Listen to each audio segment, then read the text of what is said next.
What is up, guys? It is the Football Fanatic here. I'm coming to you with the wild card picks of the 2016-2017 season. The games we have going are the Raiders, Texans, Lions, and Seahawks on Saturday, and then the Dolphins, Steelers, Giants, and Packers on Sunday.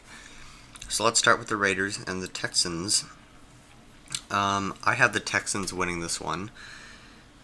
Raiders are without Derek Carr. That's basically the only reason that the Texans should be able to pull this off. However, Connor Cook did do a pretty good job against the Denver defense when he came in. It's just that they got behind too early when they were playing Matt McGloin.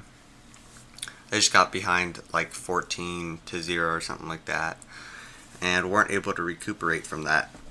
On the Texans side, they dropped Matt Savage.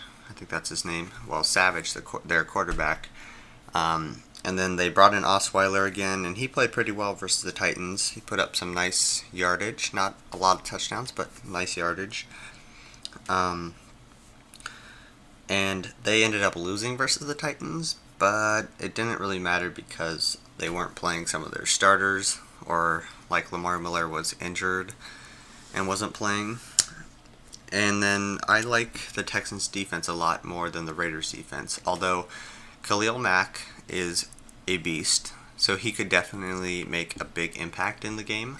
I just think that the Texans are more well-rounded for this pretty much struggling Raiders offense now that Carr's gone, so I have the Texans squeaking it out. I don't know how the Texans even made it to the playoffs. Lions versus Seahawks. I've got the Seahawks. They're home. That's a huge advantage for them. They tend to win at home a lot. I think they're like 9-0 in playoff games at home. It's going to be basically the high-powered defense versus the high-power offense.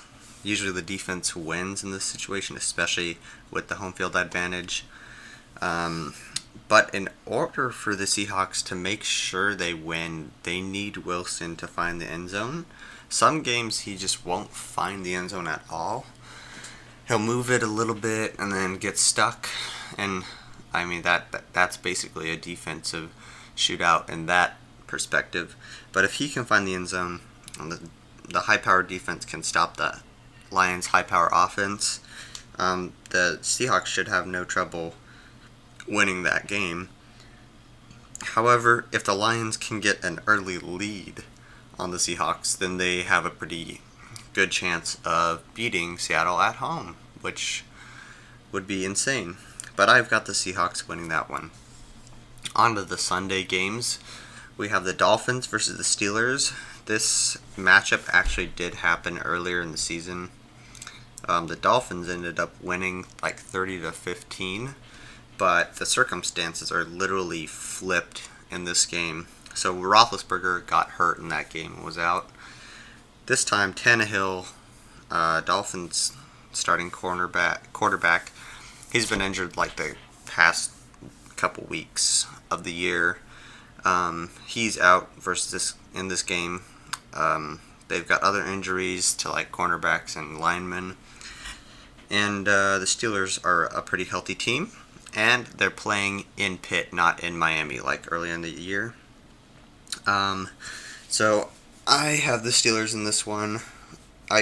Miami's chances are just too far for this insane Steelers offense. They have like Roethlisberger, one of the better QBs in the league, then Bell, like the best back almost, and Brown, basically the best receiver. And Steelers defense really isn't that bad. They're not great, but they're not bad. So, since Pittsburgh's healthy, they have a great offense, and then Miami's just kind of dying here. And their defense is not doing super well either. So, I definitely have the Steelers in this one. The Giants versus the Packers. I like the Packers. This is probably the most interesting game of them all, though. Packers are on a tear. The Giants are a pretty well-rounded team this year. But the Packers offense is just tearing up everybody, so I think they are going to be able to win, especially since they're at Lambeau Field at their playing house. They're pretty good at home. Earlier in the season, the Packers won this matchup, and they were at home, so very similar circumstances. And the Packers were struggling then, so I definitely think the Packers will be able to pull this one off versus the Giants. But that's going to be an awesome, great game. Make sure you watch it. Those are the wild card picks for this year. We'll see how it plays out, and have a good one. Peace.